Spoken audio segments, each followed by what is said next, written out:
Hello दोस्तों, आपके अपने चैनल टेक विद विजय में एक बार फिर से स्वागत है। आशा करता हूँ कि आप सब लोग अच्छे होंगे।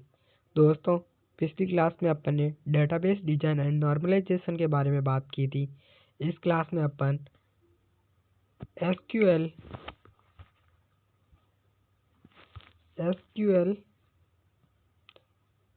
कीज के बारे में बात करेंगे, यानी माई एसक्यूएल की जो कीज होती है उनके बारे में बात करेंगे। तो दोस्तों, किसके बारे में बात करेंगे? एसक्यूएल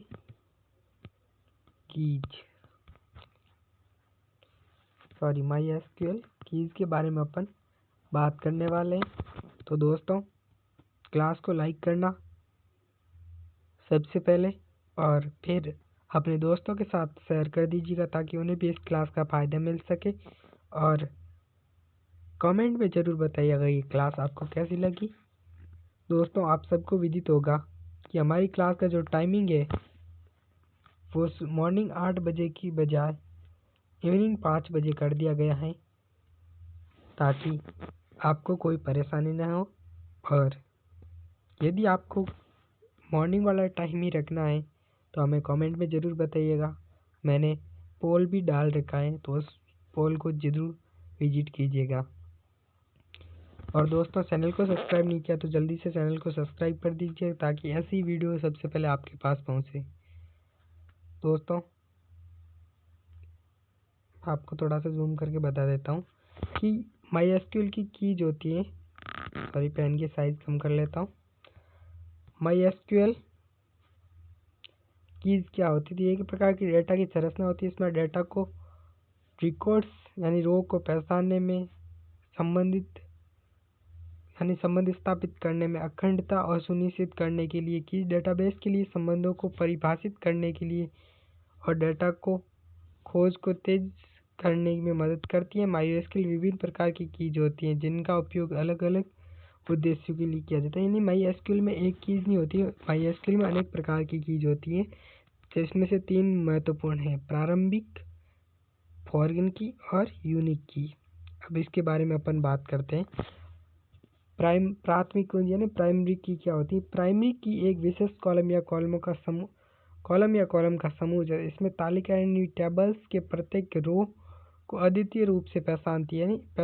एक रो के अद्वितीय रूप से पहचानता है। प्राइमरी की के तहत प्रत्येक मान यानी वैल्यू अद्वितीय यूनिक होना चाहिए जो न्यूल मान स्वीकार नहीं करता, इन खाली मान को स्वीकार नहीं करता। और प्रत्येक तालिका केवल एक ही प्राइमरी की हो सकती है। प्रत्येक तालिका होती है, कोई भी तालिका हो यानी टेबल्स हो, उसमें एक ही की होती है, वो प्राइमरी होती है। इसमें अब अपन जो स्टूडेंट कॉलम है वो प्राइमरी की है, और इसमें प्रत्येक छात्र का पहचान उसके अद्वितीय नंबर से यानी स्टूडेंट आईडी है, वो एक प्राइमरी की है।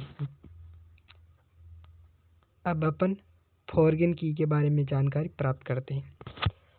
फॉरगन की एक कॉलम या कॉलमों का समूह होता है। ये भी समय की कॉलम या कॉलमों का समूह होता है जो तालिका के एक तालिका में दूसरे तालिका के प्राइमरी की संबंधित होता है। यानी एक तालिका में दूसरे तालिका में प्राइमरी की से संबंधित होता है। यह तालिका के बीच संबंध स्थापित करता है और यह सुनिश्चित करता है कि अखंडता बनी रहे। यानी एक तालिका में डाटा को दूसरी तालिका में जोड़ा जाता है। और फॉरगन की कोई उद्देश्य डाटा के गलत संबंधों को रोकना और तालिकाओं के बीच एक प्रकार का कलेक्शन बनता है। यानी कनेक्शन बनता है। यानी एक तालिका से एक टेबल से दूसरी टेबल से कनेक्शन बनाने के लिए फॉरगन की का यूज होता है। ये स्टूडेंट आईडी और कोर्स आईडी दोनों को फॉरगन की के रूप में जाना जाता है और परिभाषित करता है कि संबंधित तालिका स्टूडेंट आईडी कोर्सेज आईडी में प्राइमरी की से जुड़ी, यानी ये जो स्टूडेंट आईडी वो कोर्स आईडी के उसके रिलेट करती हुई इससे जुड़ी हुई है। अगली आती है यूनिक की।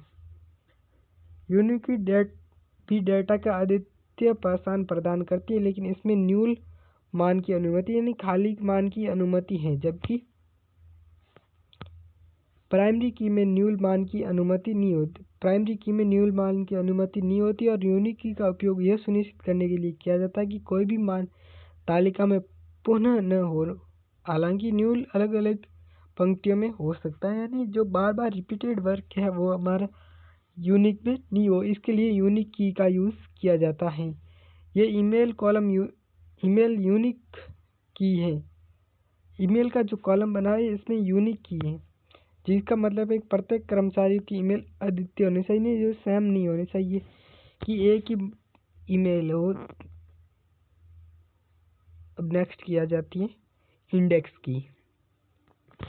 इंडेक्स की एक प्रकार की कुंजी होती है जो डेटाबेस की तालिकाओं में डेटा को एक से अधिक कॉलमों में तेजी से खोज यानी सर्च करने के लिए बनाई जाती है। और इंडेक्स तालिका में डेटा को पुनः प्राप्त करने के लिए यानी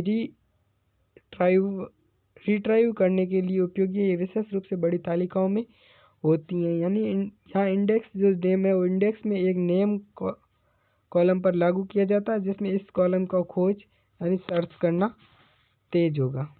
अब आ जाता है संयोजित की। कॉम्पोजिट की यानी ये कॉम्पोजिट की कई कॉलम का संयोजन यानी कॉम्बिनेशन होती है। यानी ये जो संयोजित की होती है ये कई कॉलमों का संयोजन होती है, जिसे प्राइमरी या यूनिक की के लिए उपयोग किया जाता है। और जब एक कॉलम से अद्वितीय सुनिश्चित नहीं की जा सकती हो तो कई कॉलमों का संयोजन किया जाता है। यानी एक कॉलम से नहीं उसका रिजल्ट निकाला जाता है तो कई कॉलम का संयोजन किया जाता है। और यहाँ जो स्टूडेंट आईडी और कोर्स आईडी दोनों कॉलम का संयोजन प्राइमरी की के रूप में कार्य करता है। की का महत्व क्या है? अब इन की के बारे में पढ़ा तो महत्व का भी पता होना चाहिए।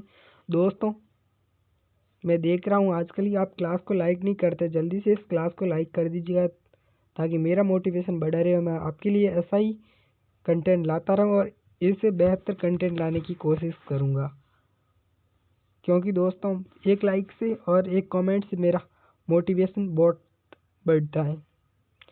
MySQL में की का उपयोग डेटाबेस की संरचना, अखंडता और प्रदर्शन करने में बेहतर बनाने के लिए किया जाता है। कीज डेटा को व्यवस्थित करने और संबंधित को परिभाषित करने और डेटा की अखंडता सुनिश्चित करने के लिए और डेटा की खोज करने के तेज करने में मदद करती है, वो की होती है। इसका जो MySQL की का निष्कर्ष देखते हैं कि MySQL की डेटाबेस के महत्वपूर्ण है। ये डेटा को व्यवस्थित करने और संबंधों को स्थापित करने, परिभाषित करने या अखंडता सुनिश्चित करने और डेटा की खोज तेज करने में मदद करता है। ये विभिन्न प्रकार की के उपयोग में डेटाबेस की संरचना, प्रदर्शन बेहतर बनाई जा सकती हैं।